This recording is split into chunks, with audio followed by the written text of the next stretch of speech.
Welcome to Kate's Take from galsguide.org. Each week I talk about a movie that has shaped my life, and I'll teach you how to dissect a movie and find the life lessons hidden within.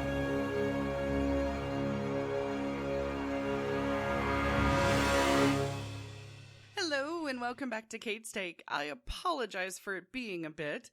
Life simply got weirder and busier than usual, and until I learned the cloning process or how delegating actually works, Kate's Take, unfortunately, is the one thing that ends up on the back burner. But if you'd like to change that, support the show on Patreon. I'll actually put a link in the description.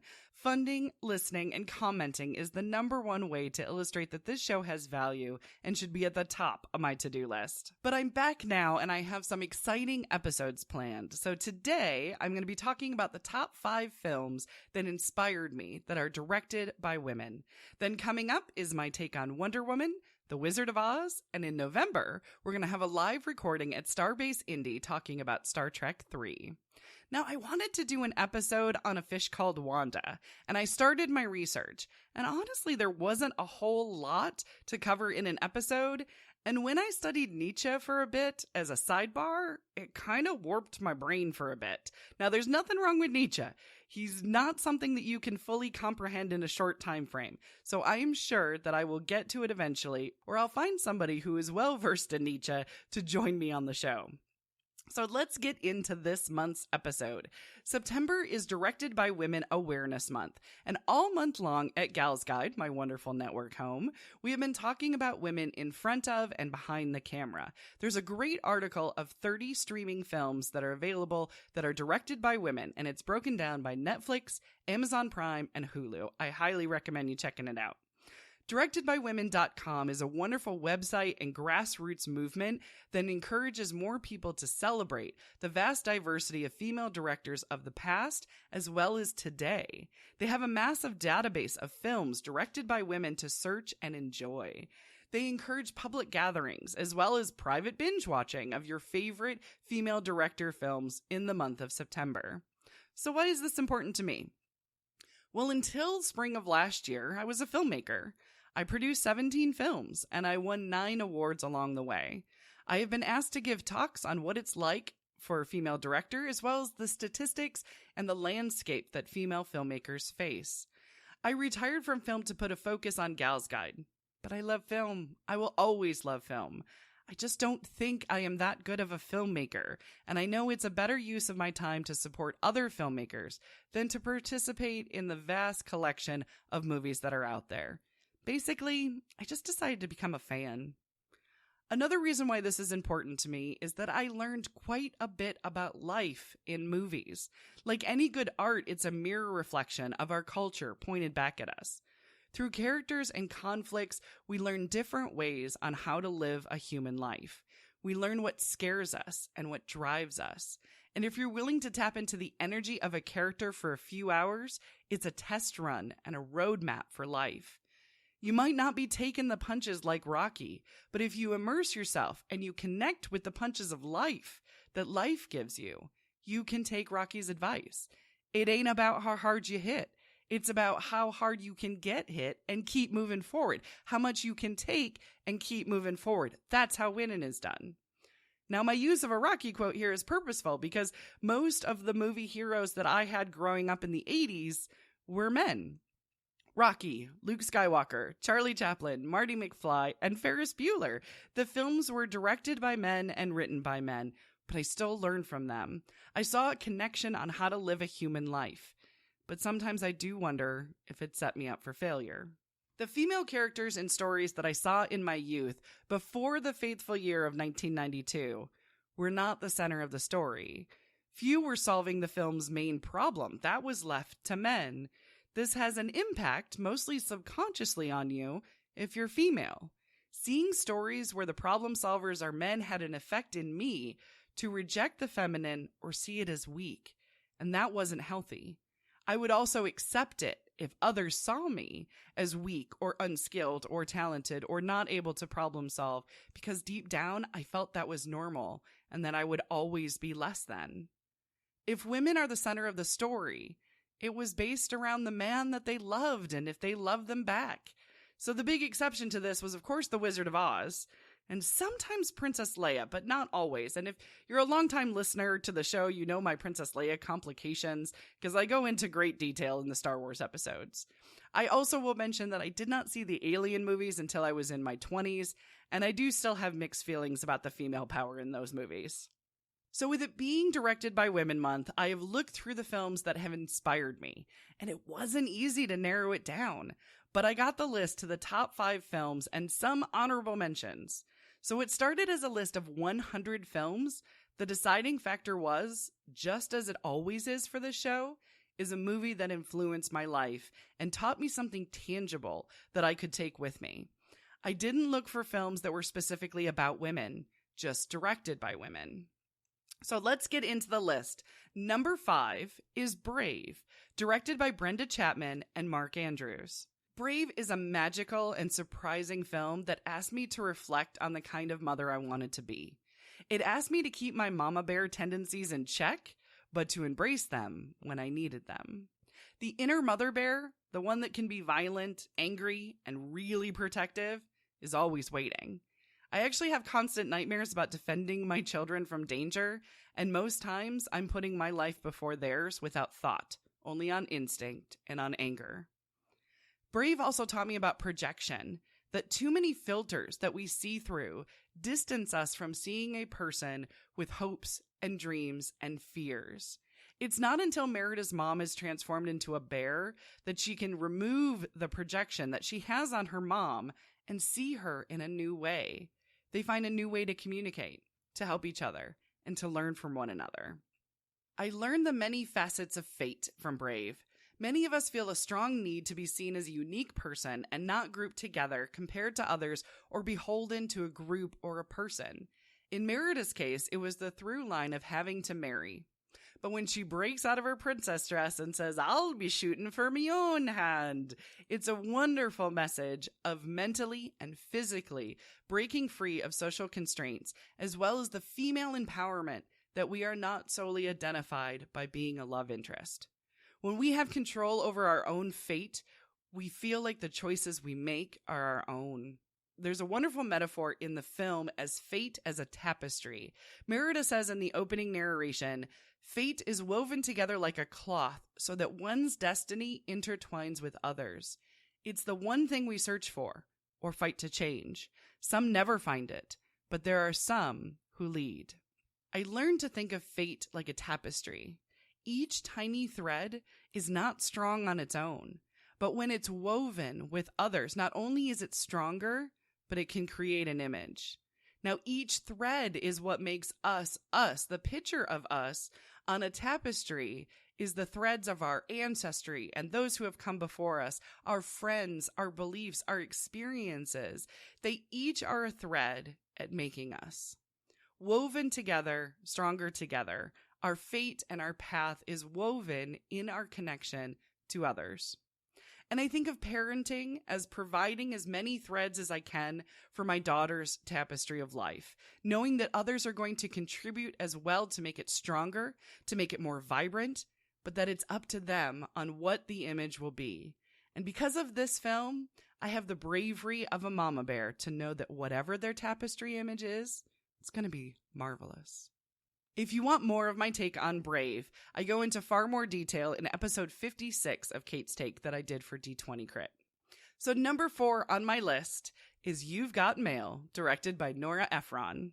So released in 1998, there are 5 warning cries in this film that we did not listen to. The first one was the end of Western civilization as we know it. It was summed up by Frank, played by Greg Kinnear, citing that the state of Virginia had to have solitaire removed from their computers because they weren't getting any work done. Oh, if Frank had only knew that Facebook and Twitter were just around the corner. The second warning cry is the death of personal letters. And on the chopping block is the death of conversation-based emails. Kathleen, played by Meg Ryan, pretty much sums up what would be the rise and the true staying power of social media. She says, "The odd thing about this form of communication is that you're most likely to talk about nothing rather than something. But I just want to say that all this nothing has meant more to me than so many somethings." The third warning cry is Starbucks. Tom Hanks' rant as Joe is still true nearly 20 years later. Knowing the Starbucks lingo is an exercise in self-esteem that we gladly pay $5 for. And if you're wondering, my current drink is a venti almond milk mocha frappuccino with no whip. I went vegan. Fourth, the VCR debate, which is now actually the DVR debate or the streaming debate. Now, Frank in the movie hates all technology, but he sums this one up nicely. He says the whole point of the VCR is so that you can miss what's on television. And the whole reason for being out is to miss what's on television. So now we worry that social media, not necessarily the water cooler, is going to deliver spoilers on the show that we missed while we were out having a life and seeing people face to face. Add to that, weekends are starting to have a common theme of binging something. It becomes a little bit worrisome. The last warning cry from You've Got Mail that we didn't listen to was the death of the mom and pop stores by work of the big bad chain stores, i.e. the secondary plot of the movie. Kathleen's bookstore that her mother started is being pushed out by the new Barnes & Noble-like chain with massive square footage, discounts, gathering places, and legal addictive stimulants. For what I really connected to in this movie was the theme of being personal. Joe says often, it's not personal, it's business. And when Kathleen responds, what is that supposed to mean? I'm so sick of that. All that means is that it wasn't personal to you, but it was personal to me, and it's personal to a lot of people. And what's so wrong with being personable anyway? Whatever something is, it ought to begin by being personal. There are scenes in the movie that are meant to juxtapose this theme of personal. Kathleen's scenes evoke personal relationships and fun. Joe's scenes are money and power focused. And one life seems a lot happier to me. But the part that really stuck out at me, the part that I still think on to this day, is when Kathleen writes an email to Joe. And she says, I had a small life. Well, valuable, but small. And sometimes I wonder, do I do it because I like it or because I haven't been brave? So much I see reminds me of something I read in a book when shouldn't it be the other way around? I took those words to heart and I have been trying to be brave ever since. I made 17 films because of that line. I published 4 books because of that line. I started Gal's Guide and I keep doing this show because I believe you can be personal and brave and helpful. I have many moments where I am not brave, and I recognize all too much that my life is small, but also valuable to those around me. If you dig You've Got Mail, I actually go into it a lot more in depth in episode 3 that I did for D20 Crit Network. So number 3 on my list is Whale Rider, directed by Nikki Caro. Whale Rider is a film that is linked so closely to me as an allegory for female filmmakers. In fact, it was the film that stopped me from hiding in writing and starting to actually make films. You've Got Mail taught me to try to be brave, but it took a while. But the line in Whale Rider of you knew this wasn't for you, but you kept coming back, it really hit me hard because I had heard it many times in my life. When I was 10, I told my father I wanted to be in film. He said, you can't, all actresses are prostitutes. When I told a teacher I wanted to be a director, I was told immediately that I couldn't be a director. It was for 40 and 50-year-old men. When I was 16, I enrolled in an improv class and I was told by my teacher to forget filmmaking and be an actress because I just might see some money in that. When I was 17, I was told by my drama teacher that I would never succeed in filmmaking. When I was 19, I was told by my college professor that I would never make it as a filmmaker in the Hollywood studio system because I was female. And so I quit school. For the next 10 years, I wrote, I studied, and I tried to find bravery and a path. I read nothing but film books, and I studied movies, and behind the scenes, I learned mythology and story structure. I took community classes, and I kept quiet, and I kept copious notes. A few weeks before turning 30, I finished 2 short films. That 10-year time of studying felt very much like Pakia's time watching her grandfather teach the firstborn boys the tradition of the whale rider and not accepting that the next one could be female. Her line in the big school play kills me every time she says it. If the knowledge is given to everyone, then we can have lots of leaders, and soon everyone will be strong, not just the ones who have been chosen. Because sometimes, if you're the leader, you need to be strong, but you can get tired. It makes me think beyond my own struggles, but to the film industry.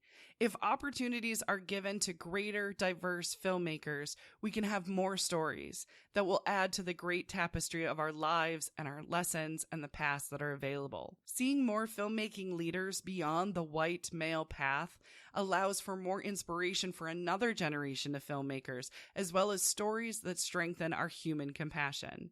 We need more diversity. Because if we have one, they do get tired. And one diverse filmmaker is generally not backed by a studio, and it takes so much time to get another project out. Take for one example, Kathryn Bigelow. After being the first woman to win an Oscar for Best Director, it was 4 years before Zero Dark 30, and then another 5 years before Detroit.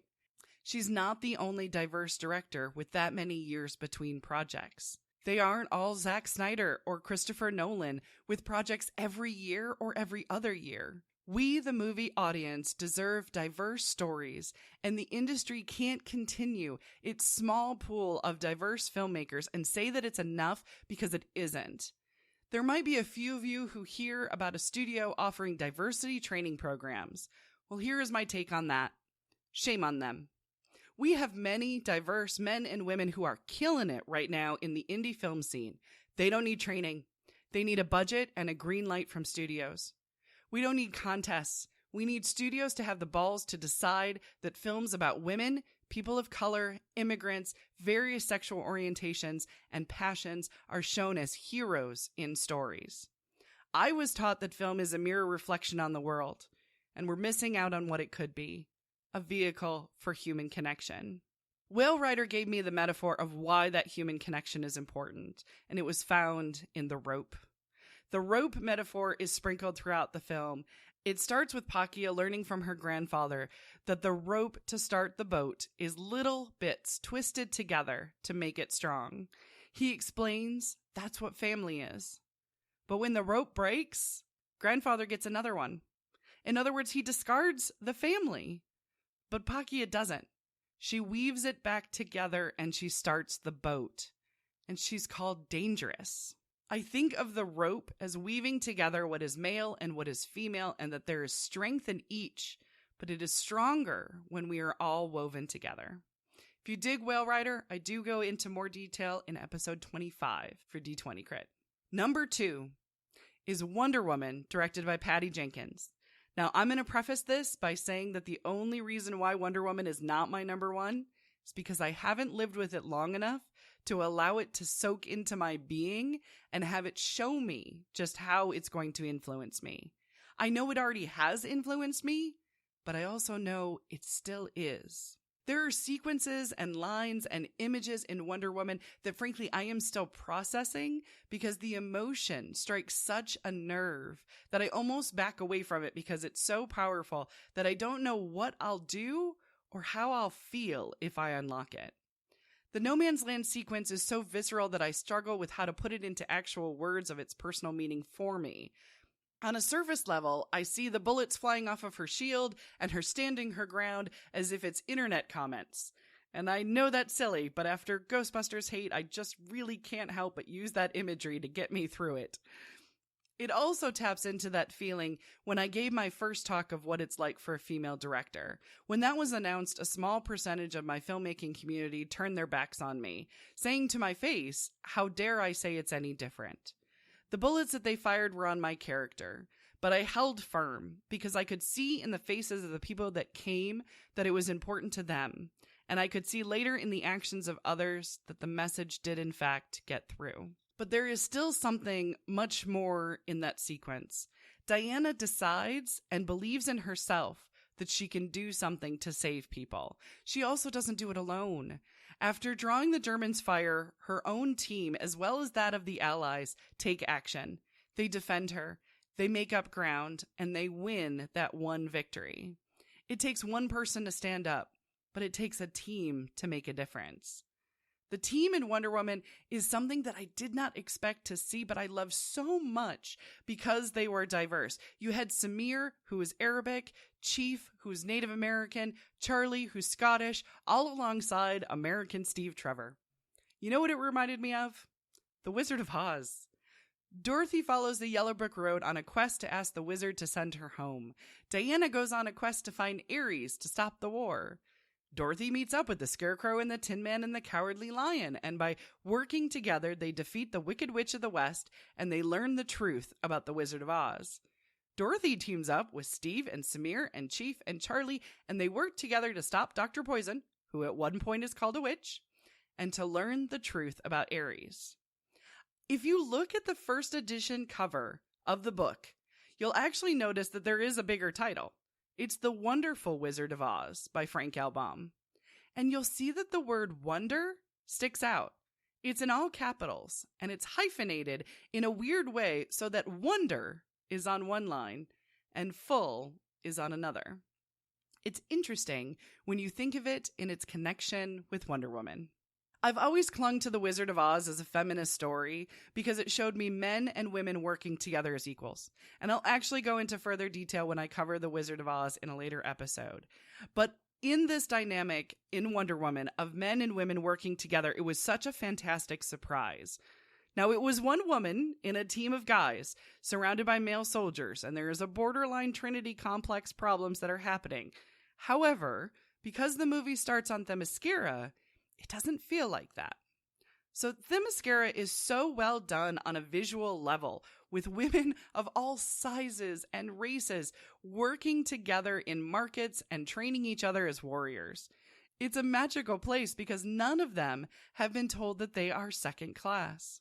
No one knows a history of women being in the same classification as children and the mentally, physically disabled. They saw each other as equals. So when Diana enters man's world, she continues to see others as equals.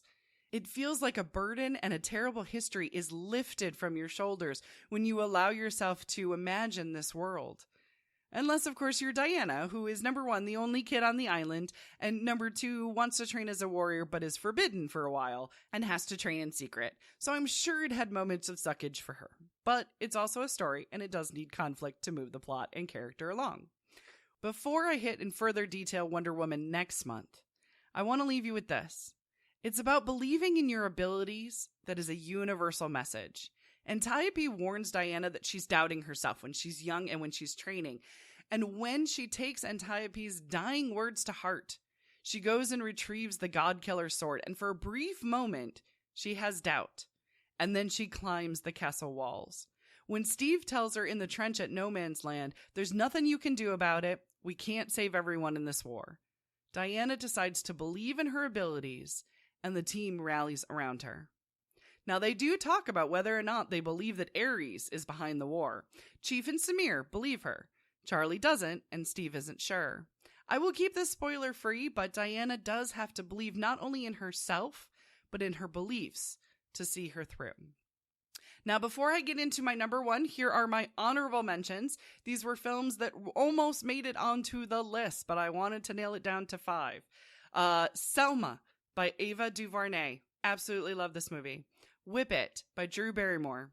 Wayne's World, Penelope Spears.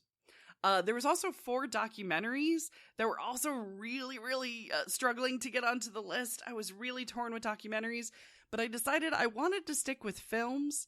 But I thought, well, I'm going to give these a shout out as well because they really changed the way that I think about the world. The first one is Wonder Women, The Untold Story of American Superheroines by Christy Guevara Flanagan. I saw this at a film festival, and Gal's Guide actually screened it as our Directed by Women series last year, and it's a absolutely wonderful film that not only talks about Wonder Woman, but it also talks about the women's movement as well. To get further into the women's movement, I highly recommend She's Beautiful When She's Angry, directed by Mary Dorr. This covers the 1970s women's movement, and it's wonderfully done. The next one is 13th, again by Ava DuVernay. That girl is killing it, and I am loving the projects that she puts out. 13th really changed the way that I view the prison system. Wonderfully insightful and highly recommended documentary. The last one is Embrace, directed by Taryn Brumfitt. This is part of the Body Movement, and it's a fantastic documentary by an Australian filmmaker who talks about body image that women face. Very well done. Highly recommend it. And now, my number one film, directed by a woman, A League of Their Own by Penny Marshall. So I was 15 years old when A League of Their Own was released, and that was that fateful year of 1992. There was a lot of coverage on it in entertainment shows, mostly because Madonna was in it, and she was arguably the biggest thing at that time. Not only was she on the show's circuit talking about A League of Their Own, but also Penny Marshall was. Penny Marshall was the first filmmaker of my gender that I saw on a film set and that I saw talking about directing. It simply changed my life. I saw her being the thing I didn't think I was allowed to be, and it was unbelievably freeing. I needed to see her directing Tom Hanks and Gina Davis and setting up the shots and calling action and talking about the stories. That gave me a visual path for myself to follow. But there's also this incredible movie. It weaves together two things that I really didn't know would be on my path that I am on now, and that is Untold History and women working together. I, like many people who didn't grow up during World War II, did not know that baseball was in trouble during the war. I knew that players like Jackie Robinson and Joe DiMaggio were soldiers during the war. I had no idea that women would come into play. Each gal in the movie I related to in one way or another, and they're all so different, yet they have one thing in common: the love of baseball. They also were all told they weren't good enough to play because they were a girl. We got Evelyn with her kid, and she's a songwriter. Shirley Baker, who at the start of the movie can't read, and May teaches her how to read a romance novel. We have May, who is a dancer in a seedy joint, and her friend Doris was the bouncer at that joint. We got Ellen Sue, who is Miss Georgia and a singer. Alice, who is the superstitious one. Betty, whose husband is away at war and a big fan of Jimmy Dugan. Now, some girls' backstories are more developed than others. It paints this picture of gals I want to hang out with, including the 3 African-American ladies who threw in that wild ball. Doris sums it up on the bus after talking about the other boys treating her like I was some sort of a weird girl or strange girl or not even a girl because I could play. And I believed them too, but not anymore. I mean, look at us. There's lots of us. I think we're all right. The way that Dot and Kit protested the scout not bringing Marla to the tryouts because she wasn't a traditional beauty anchored me into the movie. That uniform they were forced to wear, the rules they had to live with, the marketing that they would still be ladies, it made me want to stand up and cheer for all of them. I love the sisters dynamic in the movie. I love that it's played out in a baseball setting, and that setting is part of our history that I didn't know. I didn't know that women had one part in saving baseball during wartime. And also, it gave a little slice of normalcy during a really trying time. Jimmy Dugan also gets an incredible and inspirational arc throughout the movie as well. At first, he doesn't plug in, saying, ball players? I don't got ball players, I've got girls. But he ends the movie turning down a AAA coaching job to continue coaching the Peaches. There are many great lines in the movie that come from Jimmy, and many of them are funny, but it's this one that I will pass on at any chance I think is appropriate. When Dottie is saying that baseball got too hard and that she's gonna quit, Jimmy says, it's supposed to be hard. If it wasn't hard, everyone would do it. It's the hard that makes it great. And that's an amazing life lesson. So here's a personal one for me. When I was researching for the full episode, which is number 26 on D20 Crit, ironically the same number for this show that is now on Cal's Guide, so this connection with this movie is really related to the number 26 for some reason, and I don't know why. Anyway, when I went to watch the movie for the episode, I couldn't find my copy. I must have lent it to somebody. So I went to go buy another one, but all of my local stores did not have it, and I was on a crunch time and I couldn't order it online. So I went and I checked my local library in hopes that they would have it. I'm looking in the L's, and there in the L's is a movie that I wrote and produced called Leah Not Leia. My daughter was with me and she recognized it first, and we were so pumped that my movie was sitting on the library shelves. But we couldn't find A League of Their Own. So we went back to the computer. The computer said that it was in stock. So I went back and I looked harder, and there it was, next to the movie that I had made. Never in a million years did I think a movie that inspired me so much to see myself as a director was sitting on the shelf next to a film that I had made. It was humbling. It was a full circle journey, and I will always remember it. So that's my list of the top 5 films directed by women that have influenced my life. I look forward to many, many more. Supporting films directed by women is a focus for not only the month of September, it can be celebrated any month of the year. Statistically, films directed by women aren't given the same marketing push at the box office. A small percentage of films directed by women break into the top 100. So you have to do your due diligence as a movie audience and seek them out. Don't believe me? Go to your DVD shelf right now. Find how many films you own are directed by women. I'll bet the percentage will surprise you. It did when I did it. Make the mindful effort to support not only women, but all diverse filmmakers who can teach you about our shared humanity, because it'll make us all stronger and more woven together. Till next time.